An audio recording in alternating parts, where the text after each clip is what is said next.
What's up everybody, it's David. And today I'm going to show you something that I've been teasing you about for approximately 5 years. This is the hardest yet most powerful technique I know for singing low notes. This is Ingressive phonation or inhale singing. So before I get started in showing you how to do this and practicing with you a little bit, I want to give you a short little backstory and some warning about this technique. Normally, I'd use this part of the video to thank those that helped me learn this technique from the beginning. So I'd like to give a shout out to absolutely nobody because I learned this all by myself. I stumbled on this by accident when I was 15 or 16, and I've just played with it since. Every so often I go back online looking to see if there are resources or somebody that's done a tutorial video on Ingressive phonation or inhale singing, and still there's absolutely nobody doing anything with it. So here I am, again, which is fine. That being said, I don't know a lot about this technique as far as the mechanics. Through self-observation, I've pretty much decided that this is your vocal folds being utilized, and that's about it. Why I'm allowed to sing ridiculously low with this technique and not regular exhale singing, I have no idea. If anybody knows, please let me know. Alright, so a little bit of forewarning about this technique. Obviously, if there isn't a lot of research out there about it, there's not going to be a lot of vocal health information about it. So just like any other technique, take it slow, don't hurt your voice with it, and don't show your choir teacher. I guarantee if you practice this technique, your voice is going to get tired. But think of it this way. How often do you spend time exhaling and making noise? We do that all the time. Speaking, singing. How often do you inhale and make noise? It's a pretty rare occasion. Snoring and wheezing, that's about it. So the muscles in your throat aren't used to making noise while inhaling. It's going to take a while to grow these muscles to be able to control this pitch and to gain some stamina with it. That being said, let's get started. Step number 1, learning how to breathe again. In singing, breathing is essential. It's the fuel that allows you to sustain a pitch. When we're exhaling and singing, our breath is filling up our lungs with air. That way we can sustain the pitch while we are breathing out. However, if we're inhaling and singing, we need to do the opposite. We don't need air in our lungs, we need space in our lungs so we can fill it with air while we're sustaining the pitch. So what we're going to do first is take a breath in, that way we don't pass out while we're trying to do this. And then we're going to exhale together. Let's try it.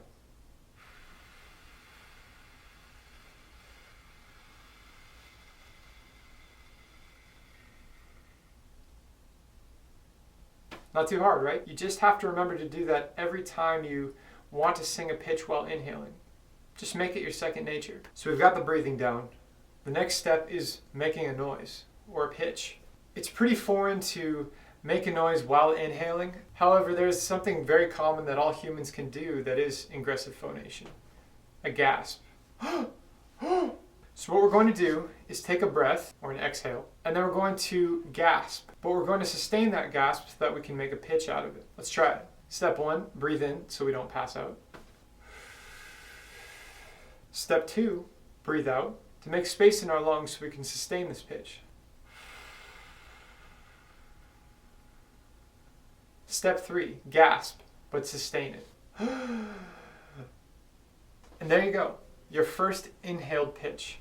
Well, maybe not, but for this exercise, let's say it is. So from there, where do we go? I know a lot of you want to sing those really low notes that I showed at the beginning of this clip. In this next exercise, we're going to try to slide down closer to those low notes that I showed off. It's going to sound less than appealing, so let's just not do this around people. This is the dramatization, so it can be relatable for you when you're struggling in the beginning. I'm a lot better than this now.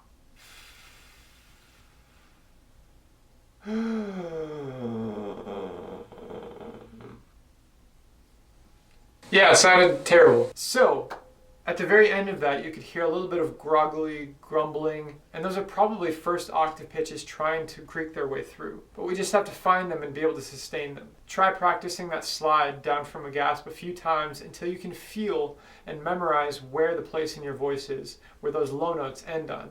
That gravelly area. And let's try starting on that position once you can find it. Another dramatization.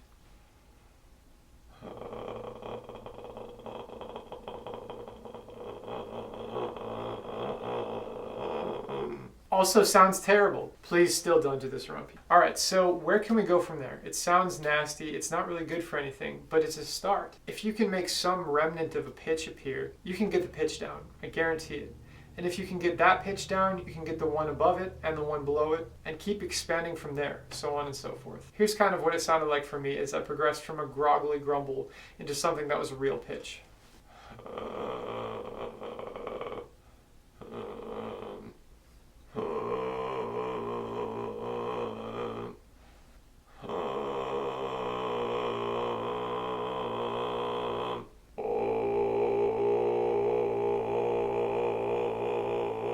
Practice. Lots and lots of practice. And please don't do this around people. Okay, now we're getting somewhere.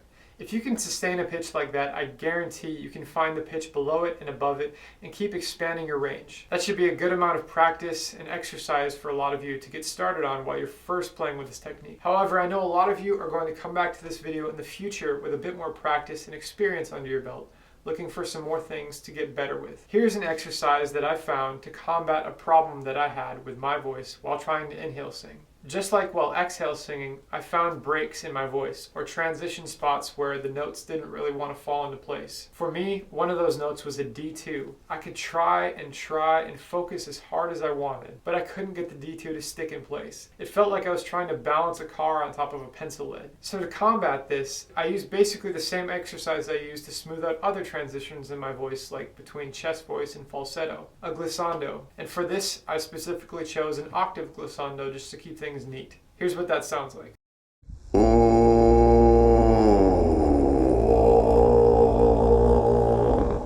Before I used this exercise, there was a definitive break or skip in my voice around D2, and when I tried to do that glissando, it would basically jump over the note, pop and crackle a little bit, and then maybe continue down to that B flat 1. But now I can do it smoothly, and there isn't much of a break at all, and I can actually sing a D2 on command as well. I think that's enough practice and exercise for this first video on ingressive phonation or inhale singing. I wish I had some scientific knowledge and facts to share with you about this technique, but I really don't have much else to say about it. That being said, I'd love to hear from any of you that have any knowledge or background or studies about ingressive phonation or inhale singing that can apply to what I'm trying to teach you guys here. I have heard some women use this technique for banshee-like sound effects or vocal effects, but I haven't really heard anyone else do it for low notes like I've shown here. So if you can do this technique, or if you learn how to do it, please upload some videos titled Ingressive Phonation or Inhale Singing, something like that. Way back when my channel first started going years ago, it was really cool to see a vocal technique go from